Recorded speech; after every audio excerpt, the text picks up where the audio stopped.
जी, एक दफ़ा फिर आपको खुशामदीद कहेंगे। और ब्रेक पे जाने से पहले गुफ्तगू जारी थी। प्रोग्राम का ये सेगमेंट बड़ा ही ख़ास होता है और बात करते हैं नफ्सियात के हवाले से मामलात और मसाइल पर। मैं हमेशा प्रोग्राम का जो सेगमेंट है इसके आगाज़ में बात ज़रूर मेंशन करता हूँ कि जब भी आपके साथ कोई मसला होता है, मसले से मुराद यहाँ पे जिस्मानी कोई मसला या कोई बीमारी अगर होती है तो हम डॉक्टर से रुजू करते हैं। ताम जब भी नफ्सियात के साथ, इंसान के जहन के साथ, उसकी सोच के साथ अगर कोई मसला उसे दरपेश हो, उसको भी डॉक्टर की ज़रूरत होती है। सेगमेंट करने का मकसद यही है कि यह आगाही पहुँचाई जाए लोगों तक कि डॉक्टर से रुजू करने में कोई मज़ाक़ा नहीं है और ना इसको मायूब समझा जाए। ये तासुर ज़ाइल करने की कोशिश कर रहे हैं कि लोगों को ये बात समझा दी जाए। डॉक्टर्स यहाँ पे मौजूद हैं और कोई भी मसला हो, अब पिछले कई प्रोग्राम्स में बात कर चुके हैं कि किस किस तरह से इंसान का जहन जो मुतासर हो सकता है, उसकी सोचने समझने की सलाहियत, पैदाइशी भी कुछ मामलात होते हैं उनको भी ठीक किया जा सकता है, लेकिन शर्त यह है कि डॉक्टर से रुजू किया जाए। जनाब डॉक्टर साहब यहाँ पे मौजूद हैं हमारे साथ। और डॉक्टर शफीक यासीन जो एक बहुत बड़ा नाम है, माहिर नफ्सियात हैं, बड़े अरसे से काम कर रहे हैं और चाहे नशे में मुब्तला लोग हैं, नशे के आदी लोग हों, उनकी भी ट्रीटमेंट हो रही है। एक बड़ा ज़बरदस्त सेंटर यहाँ पे बना रखा है जिसमें इस तरह के ख़ास तौर पे पेशेंट्स को ट्रीट किया जाता है और उसके साथ साथ और बहुत सारे लोग जिनके साथ मसाइल हों, उसके लिए बड़ा भरपूर काम कर रहे हैं। डॉक्टर साहब को वेलकम करूँगा। Thank you so very much doctor साहब, आपका बहुत शुक्रिया प्रोग्राम में वक्त देने के लिए। अभी कुछ देर बात हो रही थी फ्रस्ट्रेशन के हवाले से, तो मैंने सोचा आज इसके ऊपर ही ज़रा बात की जाए, यहीं से गुफ्तगू का आगाज़ किया जाए। बहुत ज़्यादा लोग फ्रस्ट्रेशन का शिकार होते चले जा रहे हैं और ना चाहते हुए भी हमें नज़र आ रहा है सड़कों के ऊपर जगह जगह ये सब कुछ जो कुछ हो रहा है। इसको ओवरकम कैसे किया जाए डॉक्टर साहब, ये लोग अक्सर बड़ा सवाल करते हैं। फिर वो वर्क प्लेसेस के ऊपर हम देख रहे हैं वो नज़र आ रही है, उसकी रिफ्लेक्शन आपको हर जगह नज़र आएगी। इसको कैसे ओवरकम किया जाए, पहले ये बताएं ज़रा। बड़ा मुश्किल सवाल पूछा आपने। हम खुद इसका शिकार हैं। आप कुछ एग्जैक्टली आज ही को लेने में आ रहा था जी। और मैं 10 मिनट लेट हुआ बेसिकली। करीमाबाद क्रॉस करके जब आप मीना बाज़ार के पास आए, ऐसा नाला बह रहा है, इतना पानी है कि उफ। गाड़ियाँ रुकी हुई थी। थोड़ा सा और गया तब भी जो है ना ट्रैफिक फंसी हुई थी, एक जगह एक दो गाड़ियाँ ख़राब खड़ी थी, तो कम्प्लीटली ब्लॉक था। आते आते जब मैं प्लान कर रहा था कि 10 मिनट पहले पहुंचूंगा, मैं 5 मिनट लेट पहुंचा। मैं एक तो मिनट की जी आपसे वो चाहूँगा कि अभी मैं कुछ देर पहले ये तस्करा कर रहा था अपने देखने वालों से कि जो शहर कराची में, अब ये कराची के लोगों को तो पता है, जो बाहर लोग अभी सुन रहे थे मेरी बात कुछ देर पहले, ये उसका जवाब है। जैसे मैंने कहा कि ये 10 से 15 किलोमीटर का डिस्टेंस जो है ये इन्होंने 1.5 घंटे 2 घंटे में तय किया है। ये सूरत हाल है, तो इससे आप अंदाज़ा लगा लें कि सिचुएशन कितनी वर्स्ट होगी। जी डॉक्टर बिल्कुल। साहब। बहुत साल बाहर गुजारे हैं और एक चीज़ जैसे बात हो रही थी, लॉन्ग ड्राइव का लॉन्ग कॉन्सेप्ट ड्राइव है नहीं कि है। आप निकलें, रिलैक्स हों, म्यूज़िक सुने, अच्छे परसकून ड्राइव लेकर आएँ ताकि दिमाग फ्रेश हो जाए। That doesn't exist in Karachi, किसी एग्जैक्टली। तरह से एग्जिस्ट नहीं करता। आप अगर ड्राइव के लिए निकलते हैं तो फ्रस्ट्रेट होते हैं, जगह जगह रोड रेज नज़र आते हैं, ट्रैफिक ब्लॉक नज़र आती हैं, लोग एग्जैक्टली। फ्रस्ट्रेट नज़र आते हैं, लड़ते हुए नज़र आते हैं एक दूसरे से, थोड़ी थोड़ी जगह के लिए ओवरटेक करने के लिए लड़ाइयाँ हो रही होती हैं। तो यहाँ पर आपको नज़र आता है कि अखलाक की कमी भी नज़र आ रही है, जी। फ्रस्ट्रेशन और गुस्सा भी नज़र आ रहा है लोगों का। और बेसिकली एक गहमा गहमी लगी हुई है, हर एक अपनी जल्दी पहुँचने के चक्कर में है, ये नहीं फिक्र कि दूसरा क्या कर रहा है। अच्छा, एग्जैक्टली। ये मैंने बहुत नोट किया है कि अगर आप किसी को रास्ता दे दें शायद ट्रैफिक और बेहतर हो जाए, लेकिन आप ब्लॉक कर देते हैं, किसी और को एग्जैक्टली, गुजर कोई नहीं देते, तैयार नहीं ना खुद गुजर सकते हैं। है। तो एग्जैक्टली। ये बहुत ही मैंने यहाँ पे नोट किया है, जो इस तरह का बिहेवियर है वो और कॉज कर रहा है ट्रबल। तो आपने मुझसे सवाल पूछा कि फ्रस्ट्रेशन कैसे कम की जा सकती है। डेफिनेटली एक लेवल पे तो जब तक इंफ्रास्ट्रक्चर सही नहीं होगा, रोड सही नहीं होगी, ये फ्रस्ट्रेशन तो ठीक नहीं होती, लेकिन फिर भी उसको एक्सेप्ट करते हुए आई थिंक एक दूसरे का ख्याल रखना ज़रूरी है, अपने सोचना शुरू गुस्से पे करें। काम करना ज़रूरी, काम रखना ज़रूरी, काबू रखना ज़रूरी। लेकिन सबसे बढ़ के आप दूसरे को रास्ता तो दें, थोड़े सी अखलाक का मुजाहरा करें और देखेंगे, देखते देखते दूसरे लोग भी सीखेंगे इससे, एग्जैक्टली, आपके बिल्कुल। बिहेवियर से, और इसका बड़ा ही पॉजिटिव इफेक्ट हो सकता है कम्युनिटी पे। आई थिंक अच्छी कम्युनिटी वही होती है जो एक दूसरे का ख्याल रखे। एग्जैक्टली। थोड़ा सा लेट हो जाने से या मसला है कि एक दो दफ़ा लेट हो जाएंगे, आप ज़्यादा प्रॉब्लम नहीं होगा, लेकिन कम से कम अपना बिहेवियर तो कंसिस्टेंट रखें, बिल्कुल। अपने इमोशंस पे काबू रखें। अच्छा, और मैं डॉक्टर साहब ये कहता हूँ, सॉरी, कि आप लेट नहीं होंगे, अगर स्मूथली अगर कहीं से ट्रैफिक चल रहा है वहाँ पे आप लेट नहीं होंगे, हो सकता है एक आध मिनट का फ़र्क आ जाए, इससे ज़्यादा नहीं आ सकता। लेकिन ये घंटों आप लेट हो रहे हैं, उसकी वजह आपने बिल्कुल सही कही कि वो कोई तैयारी नहीं है किसी के लिए स्पेस देने को। ये बड़ा मसला है, ये बड़े नफ्सियात से गहरा ताल्लुक है। वो इतने फ्रस्ट्रेटेड हैं, एक तो इतनी ज़्यादा फ्रस्ट्रेशन है कि आपकी सड़कों पे आप जाके जो तमाशे देखते हैं, ज़ाहिर है जो कुछ हो रहा है आपके यहाँ उस सोसाइटी की में वो आपको ट्रैफिक के ऊपर नज़र आएगा, इन्हीं सड़कों पे नज़र आएगा। ट्रैफिक रिफ्लेक्शन है ये। कहीं पे भी आप सोसाइटी के अंदर कैसे लोग बसते हैं, आपके यहाँ आपको हर चीज़ नज़र आ रही है। कोई तैयार नहीं है, हर जगह आपको बैरिकेड्स नज़र आएंगे, ब्लॉकेजेस नज़र आएंगी, और कहीं रास्ता है भी। हर शख्स, एक बड़ी आम चीज़ जो मैंने दुनिया में कहीं नहीं देखी कि आप कहीं देखें रॉन्ग साइड, किसी भी आप सड़क से चले जाएं, रॉन्ग साइड ट्रैफिक जाना, एक बस वहाँ से वो लाइन क्रॉस करेगा, उसके पीछे आप देखेंगे सब लग जाएंगे, फिर वो लाइन क्रॉस करना शुरू कर बिल्कुल। देंगे। और फिर वो ऐसे जैम की वजह से ऐसी नॉट बन जाती है जी, जो जैसे गुंजल हो जाती है ना, वो उसको एग्जैक्टली, खोलना और मुश्किल हो जाता है। बिल्कुल सही है। अगर आप अपने तरीके से चलेंगे ना तो कम से कम वो नॉट्स नहीं बनेंगी और एक दूसरे को रास्ता देने से फ़ायदा होगा। अच्छा, ये मैं देखता हूँ आगे ब्लॉक ही है ट्रैफिक और राइट से गाड़ी आ रही है, अगर आप थोड़ी देर खड़े हो जाएंगे तो आपको कोई देर नहीं होनी। बिल्कुल। अगर आप थोड़ा सा आगे जाके ब्लॉक कर देंगे, उसका रास्ता भी ब्लॉक हो गया, आप तो वैसे ही ब्लॉक थे। बिल्कुल ऐसा ही है। तो ये कम से कम आप दूसरों का ख्याल रख लें।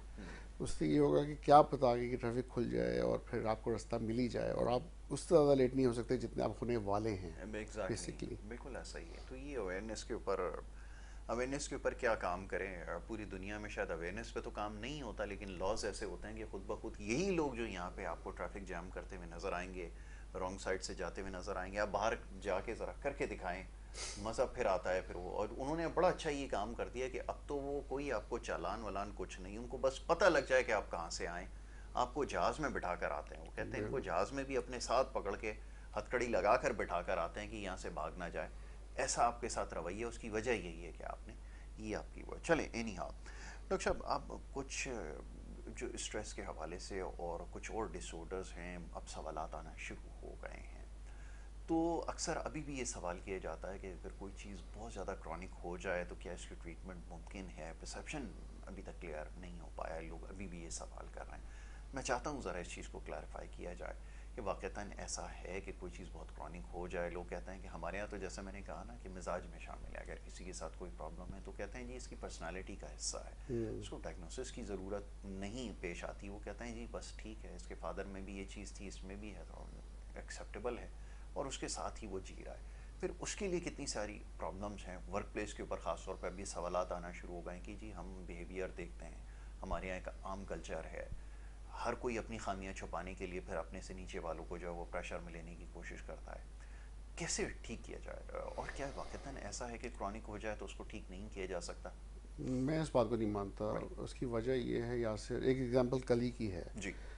एक पेशेंट मेरे पास आया, यंग था, और वो आया इसलिए कि उसके फादर ने 1 डेढ़ महीने पहले मुझे दिखाया और वो उसकी प्रॉब्लम, फादर की प्रॉब्लम बहुत क्रॉनिक थी। एंगर इश्यूज थे, साथ में एंजाइटी थी, उसको नींद नहीं आती थी और वो समझता था कि ये एंगर प्रॉब्लम जो है मेरी पर्सनालिटी का हिस्सा है, बहुत क्रॉनिक ऐसे चला आ रहा था। जब वो आया, उसे दिखाया, उसका गुस्सा भी ठीक हो गया, उसकी एंजाइटी बहुत अच्छी हो गई, नींद बेहतर हो गई। तो उसका बेटा जब कल आया तो उसने अपने फादर का रेफरेंस दिया मुझे कि मैं आया सिर्फ अपने फादर की वजह से हूँ। मैं देखता था कि वो इतना गुस्सा करते हैं, जब उसको इतने अच्छे बेनिफिट्स आए, वो अभी इतने अच्छे मूड में आ गए हैं, तो मैंने कहा मैं क्यों बेहतर नहीं हो सकता, मुझे भी इसी तरह एंजाइटी रहती है बहुत और खूब। चिड़चिड़ापन, गुस्सा आता है। तो कहने का मतलब ये कि कई क्रॉनिक प्रॉब्लम्स इसलिए क्रॉनिक है यासिर कि लोगों ने दिखाया नहीं है, ये सोच के कि ये ठीक हो नहीं सकती, शायद हमारी पर्सनालिटी का प्रॉब्लम है। तो जब दिखाया ही नहीं है, कोई इलाज ही नहीं कराया, तो ठीक कैसे होंगी, वो क्रॉनिक ही रहेंगी। दूसरा है कि कभी अगर किसी ने दिखाया भी हो और अगर वो एक ही ट्रीटमेंट कंटिन्यूसली करा रहे हैं। एक और एग्जांपल है कि एक पेशेंट मेरे पास आई और वो, मैंने जब उसकी देखी, उसे 3 साइकेट्रिस्ट को दिखाया था डिफरेंट, लेकिन तीनों जगह से उसको ट्रीटमेंट वही मिल रही थी 19-20। एक तो सब थेरेपेटिक थी डोज के हवाले से, दूसरी पुरानी टाइप की दवाइयाँ थी जो कि अब नहीं एग्जिस्ट करती है, कम यूज़ की जाती हैं, उसको इतना इम्प्रूवमेंट नहीं हुआ था। तो वो ये सोचने लगे थे कि ये हमने 2-3 दफ़ा तो दिखा दिया, अब ये इम्प्रूवमेंट नहीं हुई तो क्या फ़ायदा दिखाने का। फिर वो दम और उस तरफ चले गए थे कि जी तावीज़ वगैरह की तरफ, और फिर बहुत अरसे के बाद, 12-15 साल के बाद फिर से सोचा कि दिखाते हैं, and then they got the good result, शुक्र अल्लाह का। तो होता कभी कभी ये है कि अगर अच्छे रिजल्ट नहीं आ रहे कभी दिखा दिया, ज़रूरी नहीं है कि फिर आप उस पर नाउम्मीद हो के इलाज कराना छोड़ दें। आई थिंक सेकंड ओपिनियन लेना ज़रूरी है, या फिर उसको रिव्यू करना ज़रूरी है डायग्नोसिस को। कभी कभी अगर डायग्नोसिस आप गलत कर लेते हैं या फिर उसका इलाज जो है नामुकम्मल रहता है, तो फिर ज़रूरी नहीं कि रिज़ल्ट हमें मिले और वही प्रॉब्लम क्रॉनिक हो जाती है। एक और क्रॉनिक होने की वजह जो है वो ये है हमारी सोसाइटी में, यासिर के लोग जो हैं शुरू में तो इलाज कराते हैं, एक आध हफ्ते 2 हफ्ते दवाइयाँ लेते जी। हैं, फिर खुद अपनी मर्ज़ी से दवाइयाँ बंद कर देते हैं, और फिर वो प्रॉब्लम होती है तो फिर वो दवाइयाँ थोड़े अरसे लेके फिर बंद कर देते हैं। ज़रूरत होती है कि दवाइयाँ रेगुलरली ली जाएं, एज प्रिस्क्राइब ली जाएं, और कुछ केसेस में शायद कुछ सालों तक या लाइफ टाइम भी दवाइयाँ लेनी पड़ती हैं। तो ये ना समझते हुए लोग अपनी प्रॉब्लम को क्रॉनिक बना देते हैं। एक और केस है जो कि मैं 2019 से देख रहा हूँ, और मैं उस प्रॉब्लम में काफ़ी फ्रस्ट्रेट हो गया, इसलिए कि उस केस का रिज़ल्ट माशाल्लाह से बहुत अच्छा आया था। एक इंजीनियर पढ़ा लिखा इंसान है, मैंने उसको समझाने की बड़ी कोशिश की, वो डिप्रेशन से निकल भी आया, लेकिन किसी वजह से वो बहुत एंटी मेडिकेशन है। जब वो ठीक हो जाता है हमेशा वो दवाइयाँ बंद कर देता है, फिर ही रिपीट होकर डिप्रेशन में जाता है, सीवियर डिप्रेशन में चले जाता है, और इस हद तक कि वो काम नहीं कर पाता है, काम से शिकायत आती है, वो घर पे बैठ जाता है, महीनों छुट्टियाँ लेता है, फिर फ्रस्ट्रेट होकर इलाज कराने की कोशिश करता है, और वो भी आधा ट्रीटमेंट लेता आधा नहीं लेता, इसलिए उसको कुछ दवाई लेनी है कुछ नहीं लेनी है, चूज़ी है, बहुत डाउट्स बहुत करता है, और फिर वो सफ़र करते करते उसने पिछले 6 साल तकरीबन ज़ाया कर दिए अपनी ज़िंदगी के। तो मैं उसके भाई से कल ही बात कर रहा था, मैंने कहा देखें ये तो मैं भी ना कटवा रहा है और मैं जो मशवरा देता हूँ कभी सुनता नहीं है, कुछ लेता दवाइयाँ कुछ नहीं लेता है, मैं कैसे इसका इलाज कर सकता हूँ जब वो मेरी सुनता ही नहीं है। तो ये बहुत प्रॉब्लम है। अगर आप डॉक्टर की नहीं मान रहे, अपनी मर्ज़ी चला रहे हैं, तो खुद भी सफ़र हो रहे हैं और फिर डॉक्टर इस बारे में कुछ नहीं कर सकता। एग्जैक्टली। वो जो है बेसिकली ये ट्रीटमेंट एक एडवाइस किया जा सकता है, उसके रिजल्ट भी अच्छे आ सकते हैं, लेकिन जो उसकी ज़िम्मेदारी है उसको लेने की, मेडिकेशन लेने की या ट्रीटमेंट को इम्प्लीमेंट करने की, वो तो पेशेंट की है बिल्कुल या ठीक है। उसकी इमीडिएट फैमिली की है।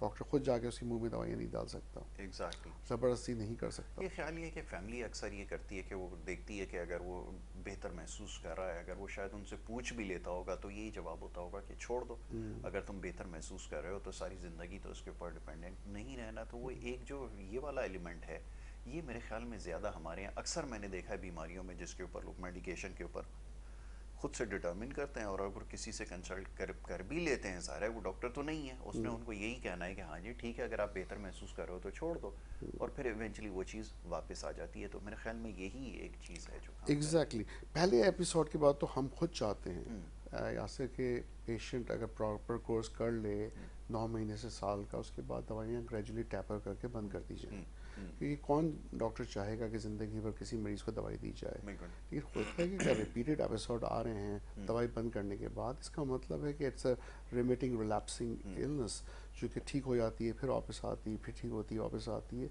इसमें दवाइयों की ज़रूरत रहती है, और लोग समझते हैं कि वो एडिक्ट हो गए हैं दवाइयों के, ऐसा नहीं है। जी। आपके दिमाग को इन दवाइयों की ज़रूरत होती है टू मेक श्योर कि न्यूरोकेमिकल इम्बैलेंस करेक्शन जो है वो ठीक रहे, और लोग समझते हैं कि वो आदी हो गए हैं दवाइयों के, और ये जो परसेप्शन है बहुत ही गलत है।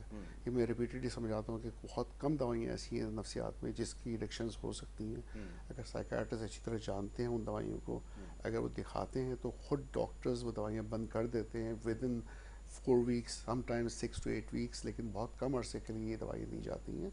लंबे दौरान के लिए जो दवाई डॉक्टर्स भी लिखते हैं उनमें आदी नहीं होता पेशेंट। हाँ, बिल्कुल। ज़रूरत पूरी हो रही होती है दिमाग की। बिल्कुल ठीक है। डॉक्टर साहब एक क्वेश्चन बड़ा ट्रिकी सा है, एक क्वेश्चन हमारे एक फॉलोअर ही हैं जो प्रोग्राम को फॉलो करते हैं, उन्होंने ये भेजा कि एक पेशेंट उनकी नज़र में ऐसा है जिनको लगता है कि वो सूडो ब्लाइंडनेस का शिकार हो चुका है, वो शायद ये प्रिटेंड करता है। उन्होंने कहा मैंने एक दो लोगों को देखा है, ये चीज़ पाई जाती है कि एक तो ये प्रिटेंड करना शुरू कर देते हैं इनका कोई ऑर्गन लाइक पैर या कोई भी हिस्सा ये काम करना छोड़ चुका है, और लिटरली वो कोशिश भी कर रहे होते हैं, नज़र आ रहा होता है, लेकिन वो नहीं उसको इस्तेमाल कर पा रहे होते। इसको क्या नाम दिया जाए, और इसमें क्या वाकईतन वो कहते हैं जब भी उसकी आई टेस्टिंग होती है, सारे उससे गुजरता है तो एवरीथिंग सब इज नॉर्मल होता नॉर्मल। है। यही पैर के साथ या हाथ के साथ भी हो सकता है कि जब उसको देखा जाता है तो वो सब कुछ नॉर्मल है, बट वो ये समझ चुका होता है कि शायद ये मेरे लिए अब कारआमद नहीं है, या मैं इसको नहीं इस्तेमाल कर पा रहा, तो वाक़ईतन नफ्सियात से ताल्लुक़ है? Definitely, very good question Yasir. इसका नफ्सियात से बहुत गहरा ताल्लुक है। Not at a conscious level, मैं नहीं समझता कि वो बहाना कर रहा है या जानबूझ के जी। ये करता है। It's a conversion disorder. See. At subconscious level होता ये है कि कोई कॉन्फ्लिक्ट, कोई स्ट्रेस, कोई ऐसी चीज़ जो कि इंसान को अंदर से तंग कर रही है, वो इस तरह की इलनेस को ट्रिगर करती है। उसमें जैसे आपने कहा कि ब्लाइंडनेस हो सकती है, हो सकता है उसको आवाज़ सुनाई नहीं दे रही हो सकता है वो हाथ से काम नहीं कर सकता हो, जी। हाथ उसका काम करना छोड़ दे, या चल नहीं पा रहा हो, लेकिन वो जानबूझ के ये नहीं कर रहा। और होता ये है कि ये फिर उसको एवेल्यूएट करके राइट मेडिकेशन के साथ, राइट साइकोथेरेपी के साथ मैनेज किया जा सकता है। It's very common in psychiatry के लोग आते हैं। अच्छा, होता है कि साइकेट्रिस्ट के पास आने से पहले फिर वो बहुत जगह घूम के आते हैं, वो डिफरेंट डॉक्टर्स को दिखाते हैं, टेस्ट कराते हैं, सारे टेस्ट जैसे आपने बोला नॉर्मल आ रहे होते हैं, और फिर जो है ना डेफिनेटली जब सही जगह पे आते हैं तो इलाज हो जाता है साइकेट्रिस्ट के पास, क्योंकि राइट डायग्नोसिस बनता है और फिर इसका इलाज मुमकिन है। बिल्कुल ठीक है। अब एक और क्वेश्चन है, वो मेमोरी लॉस के हवाले से है। एक हमारे यहाँ मूवी में असल में लोगों ने ज़्यादा देख लिया कि वो शॉर्ट टर्म मेमोरी लॉस, वो तो खैर किसी और तरीके से पोर्ट्रे किया गया था, वो लिटरली तो उस तरह नहीं हो सकता, बट ये है कि ये मेमोरी लॉस है, एक प्रॉब्लम है, और ये शॉर्ट टर्म के लिए होना, ये क्या चीज़ इंडिकेट करती है कि ये by the virtue of any injury है सीरियस, या कोई इस तरह की कोई जिसमें उसको ट्रीट किया गया हो, कोई ट्यूमर हो, उसको ट्रीट करने के बाद कुछ ऐसी सिम्टम्स आना शुरू हो जाते हैं, क्या वाक़ईतन ऐसा है? और अगर जिनको सर्जरी नहीं भी हुई भी, तो वो क्या शॉर्ट टर्म मेमोरी लॉस का शिकार हो सकते हैं? इसकी भी कोई वजह हो सकती है कि पास में कोई चीज़ प्रॉब्लम हो जिसको नहीं ठीक किया गया हो, तो उसकी वजह से ही प्रॉब्लम हो रही हो? इसके बारे में डॉक्टर साहब क्या कहते हैं? ये मेमोरी लॉस जो है ना बहुत सी वजूहत से हो सकता है, बहुत सी वजूहत हैं। उनमें एक वजह जो है ना, जैसे अभी आपने कन्वर्जन डिसऑर्डर का हमने जिक्र किया, इसी तरह डिसोसिएशन है। डिसोसिएशन में होता है कि आप कुछ टाइम जो है ना दिन का या गुजरते हुए आप बिल्कुल भूल जाते हैं, आपको याद नहीं रहता, उसको रिकॉल करना मुश्किल होता है, उस टाइम पे आपने क्या किया, किससे बात की, उस टाइम के बारे में कोई रिकॉल नहीं होता। तो इट कैन बी डिसोसिएशन, जो कि स्ट्रेस से जिसका ताल्लुक है, ट्रॉमा से जिसका ताल्लुक हो सकता है, स्प्लिट पर्सनालिटी से उसका ताल्लुक हो सकता है। और फिर अब जैसे हेड इंजरी की बात करें, इसमें रेट्रोग्रेड एंड एंटेरोगेट एमनीजिया दोनों हो सकते हैं, कि चोट लगने से पहले का एमनीजिया और चोट लगने के बाद का एमनीजिया जो कि वक्त के साथ वापस आ सकता है। इसी तरह जो है बहुत से डिलीरियम है, जैसे वो किसी भी फिज़िकल हेल्थ इश्यूज़ के साथ हो सकता है, जिसमें कोई कन्फ्यूजनल स्टेट कॉज हो सकती है, जिसमें वो डिसओरिएंटेड हो सकता है, उसको ये नहीं पता हो कि आज टाइम क्या है, वक्त क्या है, कौन सा महीना चल रहा है, उसकी याददाश्त अफेक्ट हो सकती है। फिर आप लॉन्ग टर्म में अच्छा, डिप्रेशन में, सूडो डिमेंशिया में बहुत चांसेस हैं कि मेमोरी लॉस के। तो जब डिप्रेशन इंसान को होता है तो कंसंट्रेशन, फोकस लॉस होता है, उसकी वजह से लगता है कि उसको चीज़ें याद नहीं रह रही हैं, रिकॉल करना मुश्किल हो जाता है। एंजाइटी में बहुत कॉमन है, भूल जाना, चीज़ें रख के भूल गए, याद नहीं कहाँ चीज़ें रखी हैं। और फिर बड़ी एज में डिमेंशियाज हैं डिफरेंट टाइप्स ऑफ, इसमें फिर इरिवर्सिबल मेमोरी लॉस होता है कि वक्त के साथ प्रोग्रेसिव होता है, वक्त के साथ बढ़ता है, और वेस्कुलर डिमेंशिया या अल्जाइमर्स डिमेंशिया और बहुत सी मजीद टाइप जैसे लेवी बॉडी है, उसमें भी मेमोरी लॉस हो सकता है। तो मेमोरी लॉस जो है ना बहुत ही ऐसा टर्म है, जब आपके पास एक पेशेंट आ रहा है, you need to make sure कि एवेल्यूशन की जाए और देखा जाए कि इसकी टियोलॉजी क्या है, इसकी कॉज क्या है, क्या पॉसिबल डायग्नोसिस है, उसको देखते हुए उसका इलाज मुमकिन है। तो it can be many many many many issues. फिर साथ में alcohol related, substance abuse related memory loss भी हो सकते हैं, शराब पी रहा है, मेमोरी लॉस, ब्लैकआउट्स हैं, इस तरह के नशे हैं जिसकी वजह से जो है ना मेमोरी लॉस होता है। तो ये एक वाइड टॉपिक है यासिर, लेकिन I think the bottom line is with right evaluation majority of memory loss जो है ना वो ठीक हो सकते हैं, और बहुत कम मेमोरी लॉस ऐसे हैं जिनको ठीक करना मुश्किल होता है, ख़ास तौर पे डिमेंशियाज रिलेटेड जो हैं वो फिर इरिवर्सिबल होते हैं। बिल्कुल ठीक है। अच्छा, एक क्वेश्चन रिगार्डिंग ADHD मौसूल हुआ है। अब मैं ये देख रहा था कि बहुत सारे लोग हैं, बहुत सारी सेलिब्रिटीज़, हॉलीवुड की स्पोर्ट्समैन, एथलीट भी अब सामने आ रहे हैं जो ADHD का, एक बड़ा भी रिसेंटली एक बड़े मशहूर क्रिकेटर है न्यूजीलैंड के, ग्लेन फिलिप्स, वो ADHD के पेशेंट है, लेकिन ऐसी आउटस्टैंडिंग उसकी परफॉर्मेंस है, एक आप समझ लें कि एक एक्स्ट्रॉर्डनरी प्लेयर है इस वक्त जो करंट क्रिकेटिंग जितनी भी लॉट है उसमें। तो अब एक रहते हुए हमारे यहाँ तो एक आम तासुर ही है, अगर कोई इसका शिकार हो जाए तो शायद वो इतना यूज़फुल नहीं रहता। लेकिन यहाँ तो बड़ी दूसरी प्रॉब्लम है। मैं एक और बड़ी सक्सेसफुल हॉलीवुड सेलिब्रिटी को सुन रहा था, इतनी अचीवमेंट्स के बाद उन्होंने फाइनली ये चीज़ डिस्क्लोज की कि वो भी ADHD का शिकार हैं। ये है क्या चीज़ है एक्चुअली, ये तो ज़रा समझाओ। और हमारे यहाँ जो एक परसेप्शन ये बन चुका है कि अगर कोई कोई साइकोलॉजिकल कोई इलनेस का, किसी डिसऑर्डर का शिकार है तो फिर वो काम का नहीं रहता, या फिर उसको नहीं वो एक्सेप्टेंस मिलती जो मिलनी चाहिए। इसके बारे में क्या कहेंगे?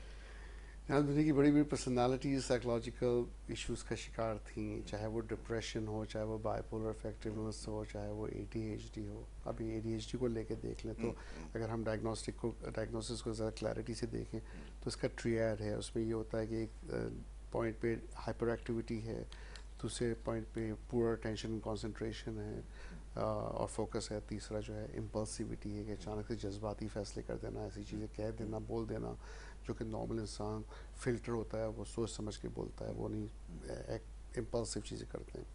तो कुछ फंक्शनल ADHD होते हैं और ज़्यादातर नॉन फंक्शनल होते हैं। उसका फ़र्क ये है कि अगर प्रॉब्लम माइल्ड है और कुछ केसेस में हाइपर एक्टिविटी नहीं होती, सिर्फ कंसंट्रेशन फोकस का प्रॉब्लम होता है, इम्पल्सिविटी होती है, तो वो राडार में इतने नहीं आते। क्योंकि होता है कि बचपन में वो ADHD ज़्यादा नज़र आ जाते हैं जो अपनी सीट से बच्चे उठ के जो है स्कूल में इधर जा रहे हैं उधर जा रहे हैं, लोगों को डिस्टर्ब कर रहे हैं, बहुत ही ज़्यादा हाइपर एक्टिव हैं। टीचर्स कहती हैं कैसे कर रहे, बैठो, डिसिप्लिन करने की कोशिश करती है, वो नहीं होते।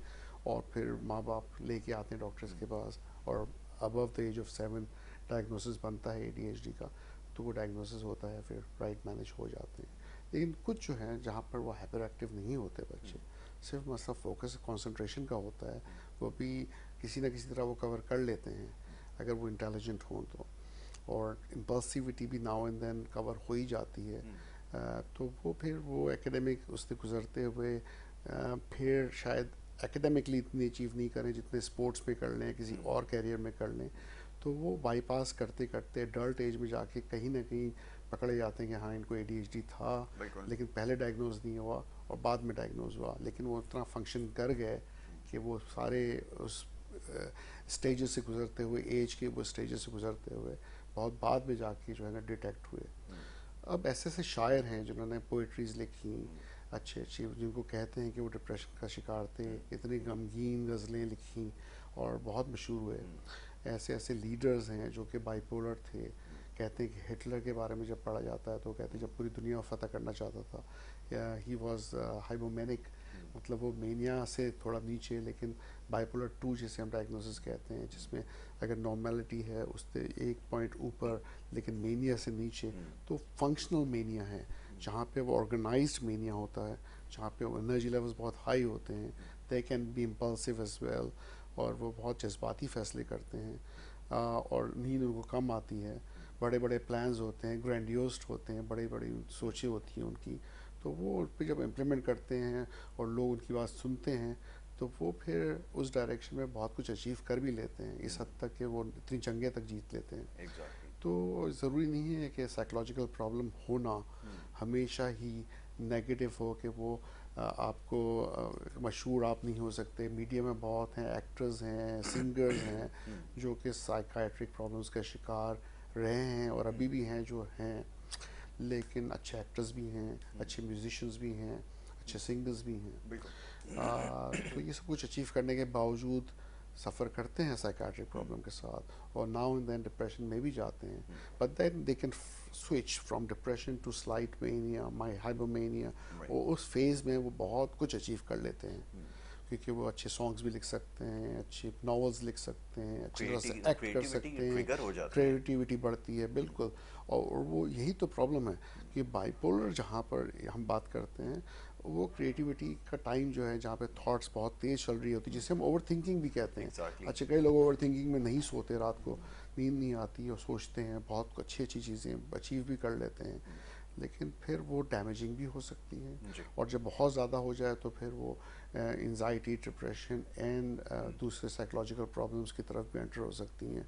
तो बड़े फाइन लाइन है जहाँ पर आपको एहतियात करनी पड़ती है कि आप उससे आगे चले गए तो फिर एक पॉइंट पे आके क्रैश भी कर सकते हैं। कर सकते हैं, और हुआ इवेंचुअली बहुत सारे लोगों के साथ ऐसा ही हुआ। तो बहुत ज़्यादा क्रिएटिव थे, लेकिन वो ज़ाहिर है कि इस चीज़ का शिकार थे, कभी किसी ने नहीं बताया कि आपको ये प्रॉब्लम हो सकती है। अगर वो ट्रीटमेंट होती तो शायद और ट्रीटमेंट लेना भी नहीं चाहते लेना भी क्योंकि नहीं वो चाहते हो। क्रिएटिविटी लूज नहीं करना वो चाहते। चाहते हैं उसको फुल स्टॉप ना लगे, ये प्रोसेस ना रुके।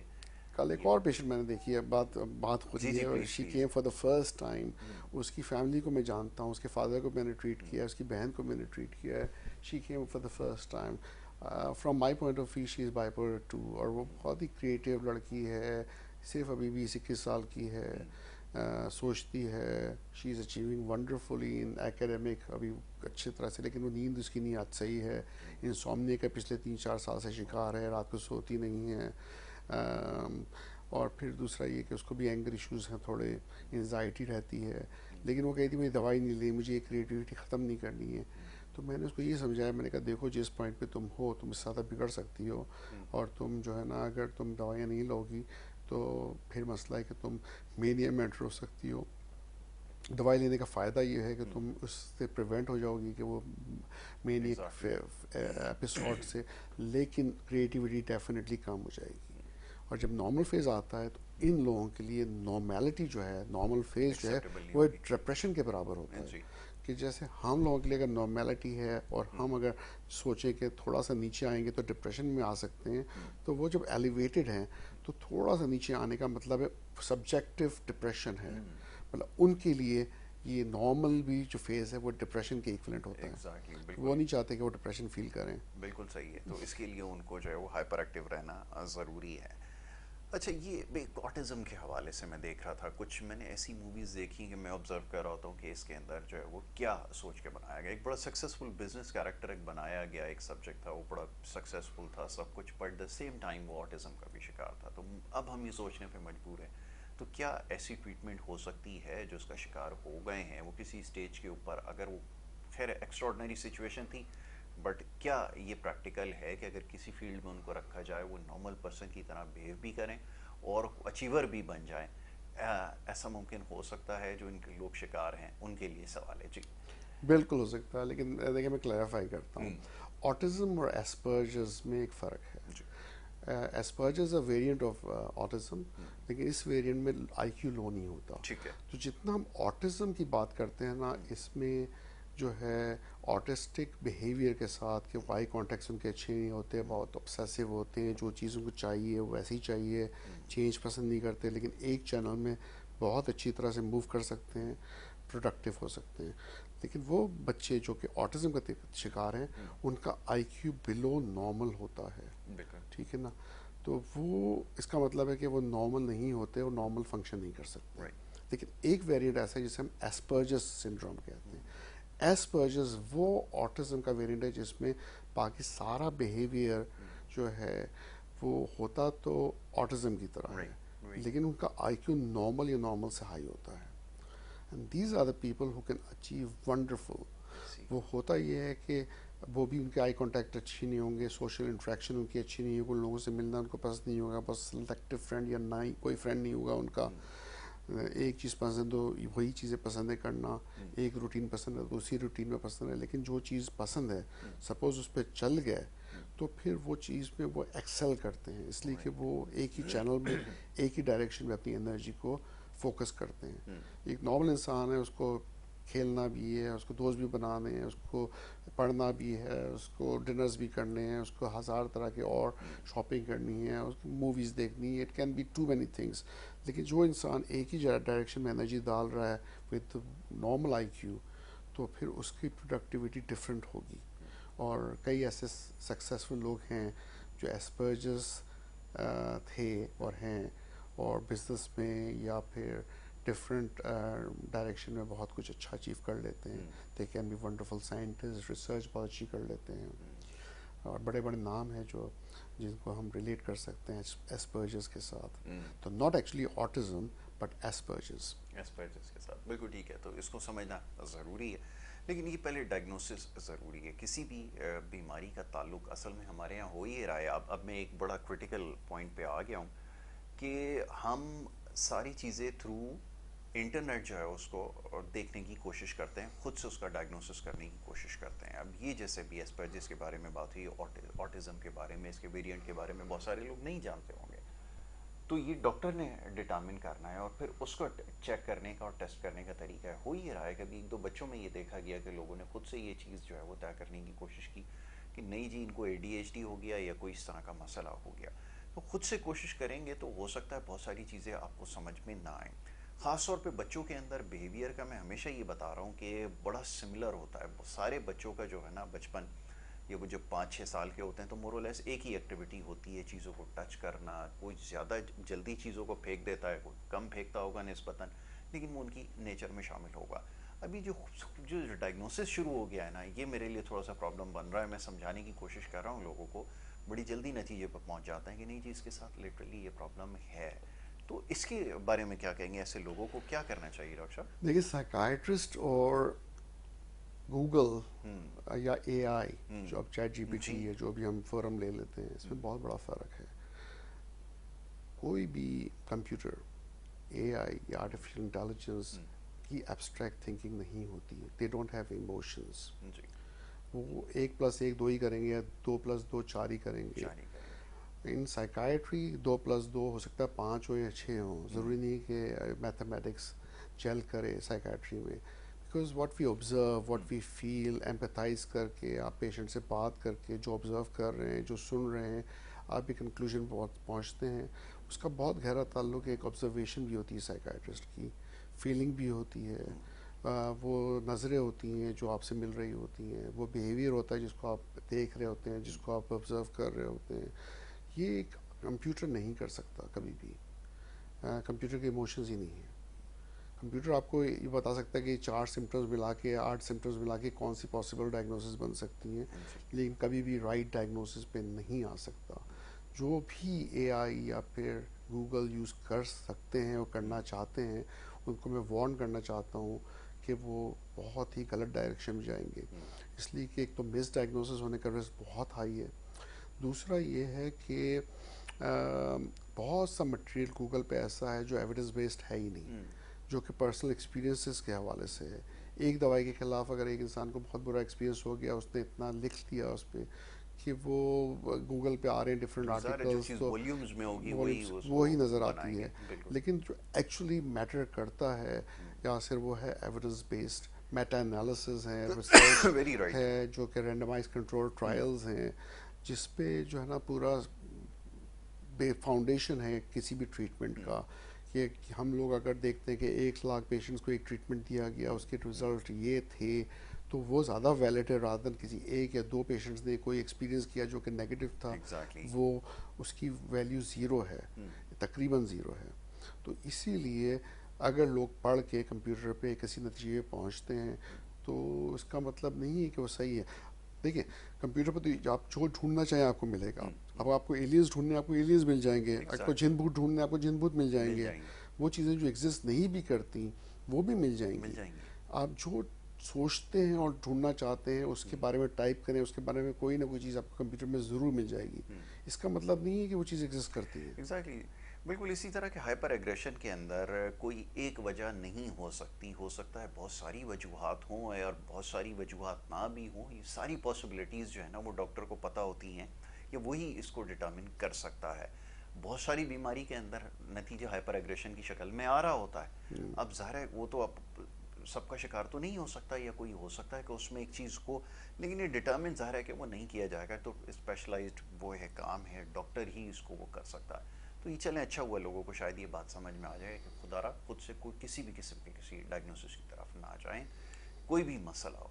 जैसे एक पिछले हफ्ते भी एक क्वेश्चन आया था हेलुसिनेशंस के हवाले से। अब खुद से ये तय कर लिया जाता है, जैसे हमारे यहाँ ही होता है। अभी डॉक्टर साहब बता रहे थे कि मोस्ट ऑफ द केसेस में पढ़े लिखे लोग भी जो हैं वो भी फिर इसका कुछ और ट्रीटमेंट या कोई तावीज़ वगैरह की तरफ जाते हैं, नतीजा उसका फिर कुछ नहीं निकलता ज़्यादातर केसेस में। तो ये एक बड़ा प्रॉब्लम है। अच्छा, कुछ केसेस में निकल भी आता है। चलें अब मैं एक और साइड आपको दिखाता हूँ कि कहीं पे शायद काम हो भी जाता हो। तो वो ये समझते हैं कि जी यही अल्टीमेट सॉल्यूशन है, ये ट्रीटमेंट है। तो फिर वो जिससे भी आप पूछेंगे तो वो कहेगा जी जी इसका तरीका इलाज ये है, फलाना बाबा है उसके पास ही बैठा है। ये एक बड़ा चक्कर है। तो ये कंक्लूजन की जो आपने बात की ना, तो हमारे यहाँ कंक्लूजन इस तरह निकाला जाता है कि जी उसके केस में हो गया था, तो डेफिनेटली यही इसका सॉल्यूशन है। जी आप कुछ कहेंगे? जी बिल्कुल, एक बाबा को मैं जानता हूँ जी, कि उसके पास मेरा एक पेशेंट आया। जी। तो ये है बात 2018 की, शायद आज से 6 साल पुरानी बात है, 6-7, हाँ 6 साल पुरानी बात है। तो वो जनाब उसने कोई पाउडर उसको दिया, उस वक्त खिलाया, वो बड़ा रिलीफ फील किया उसने, बाबा ने जो दम वम किया। तो वो मैं बस 4 गोलियां लेकर आया था, 4 या 5 गोलियां थी अच्छा, एक्चुअली। उस बाबा गोलियों ने का उसने सही 4, ट्रीटमेंट हो रहा था, हाँ फैंटास्टिक। 2,000 रुपये चार्ज किए थे उस ज़माने में नॉट उन बैड। 4-5 गोलियों के। और मैंने कहा ये तो डायज़ेपम है यार, ये तो एक पीले रंग की गोली मैं जानता हूँ, जो यहाँ पे 3-4 रुपए की एक गोली मिलती है। तो 5 गोली का आप काउंट भी कर ले तो 20 रुपये से ज़्यादा की गोलियाँ नहीं थी वो। तो बात यह है कि अब बाबा भी बड़े चालाक हो गए, उनको भी पता है कुछ ऐसी नफ्सियात की दवाइयाँ हैं जिसको अगर पाउडर करके दे दिया जाए तो जी। इंसान को थोड़ा सुकून मिल जाएगा, प्लस वो धुआं जो कुछ वो करते हैं करके एक एक्स्ट्रा प्लेसिबो इफेक्ट आ जाता है कि हाँ भाई बाबा ने कुछ किया है, एग्जैक्टली। जो फूंक फांक के कुछ दम वम किया है। तो होता ये है कि जो शायद एक डॉक्टर आपको दवाई कुछ रुपए में दे, या हो सकता है कि ज़्यादा महंगी ना हो, उस पर आप हज़ारों रुपए खर्च करके एक ऐसे बिलीफ या उस गलत डायरेक्शन में जा रहे हैं। सीधी सी बात है, अगर जादू मैं उस पर वो नहीं करता कि नहीं होता, हज़ूर सल्लल्लाहु अलैहि वसल्लम पे हुआ, कुरान में एग्जिस्ट करता है, लेकिन सॉल्यूशन अल्लाह ताला ने कुरान की कुछ आयतों में दिया हुआ है। जो चीज़ हम कुरान से या रिलीजन से हासिल कर सकते हैं, उसके लिए अल्लाह ताला हमारे आसपास ही मौजूद है, किसी बिल्कुल ठीक और है। ज़रिए पे हमें जाने की ज़रूरत क्या नहीं अच्छी है। बात है, दिल से वेरी हम गुड। माने, बिल्कुल सही। ईमान हम सबका है, हम सब मुसलमान हैं। तो मैं उसको कतई नहीं निगेट नहीं करूँगा कि मैं साइकाट्रिस्ट हूँ तो मैं, मेरा ईमान नहीं है, मैं मुसलमान नहीं हूँ। जी। मैं भी मुसलमान हूँ, लेकिन मैं इसके ख़िलाफ़ हूँ कि कुफर, क्योंकि आप जब किसी और को आप अल्लाह के साथ शरीक कर रहे हैं तो फिर ये कुफर हुआ, वेरी चाहे राइट। किसी वेरी डायरेक्शन राइट, में भी है। बिल्कुल। तो आप डायरेक्टली अल्लाह से मांगे, और अल्लाह से जब मांगते हैं और वो आपकी मदद ज़रूर करता है, जब वो पूरी नहीं हो रही तो फिर आप किसी साइंटिफिक प्रॉपर तरीके से किसी डॉक्टर को दिखाएं जो क्वालिफाइड है। बीमारियां सर्जिकल भी होती हैं, मेडिकल भी होती हैं, आपके सामने है कि ब्लड टेस्ट में शुगर के मसले हैं, थायराइड के मसले हैं। नफ्सियात भी साइंस है, जी। ये कोई ऐसे नहीं है कि आपने बगैर एविडेंस के कोई ऐसी नई ब्रांच इजाद कर दी है। एमबीबीएस का हिस्सा है, पोस्ट ग्रेजुएशन का हिस्सा है, it's a proper branch of science. ये बात लोगों को मैं समझाता हूँ कि एक साइकाट्रिस्ट बनने के लिए एक डॉक्टर बनना पहले ज़रूरी होता है। You have to go through MBBS, आपको सर्जरी भी करनी है, मेडिसिन भी पढ़नी है, गायनी ऑप्स, ENT, आई, सारे ब्रांचेस से गुजरते हुए जब आप एमबीबीएस करने के बाद साइकाट्री करते हैं। लोग समझते हैं साइकोलॉजिस्ट और साइकाट्रिस्ट में फ़र्क नहीं है। साइकाट्री करने के लिए आप प्रॉपर डॉक्टर बनते हैं पहले, जी। फिर आप साइकाट्री करते हैं। तो it's a science, it's a branch of medicine. तो ये एक वैलिड, एक प्रूवन साइंस है। तो इस पे जो दवाइयाँ दी जाती हैं सोचे समझे बगैर नहीं दी जाती।